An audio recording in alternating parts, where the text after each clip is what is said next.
10 ஆண்டுகள் தமிழகத்தை ஆட்சி பண்ண எம்ஜிஆர் ஐயாக்கு 8 கோடியில் நினைவிடம். 14 ஆண்டுகள் ஆட்சி பண்ண அம்மா ஜெயலலிதாவுக்கு 80 கோடியில் நினைவிடம். 18 ஆண்டுகள் ஆட்சி பண்ண முத்தமிழறிஞர் கலைஞர் ஐயாக்கு 39 கோடியில் நினைவிடம். இதுல அவர் பேனாக்கு 80 கோடியில் நினைவிடம். இல்ல எனக்கு புரியல.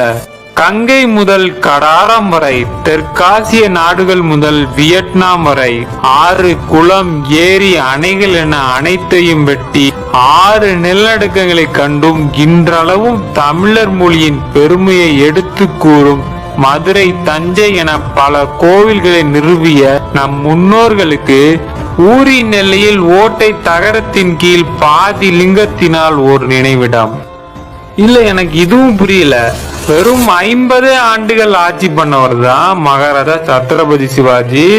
இவருக்கு மராட்டியர்கள் சத்ரபதி சிவாஜி விமான நிலையம், சத்ரபதி சிவாஜி பேருந்து நிலையம், சத்ரபதி சிவாஜி பாலங்கள் அப்படின்னு இன்றளவுமே மராட்டியர்கள் இவ்வளவு தெய்வமா வணங்குறாங்க.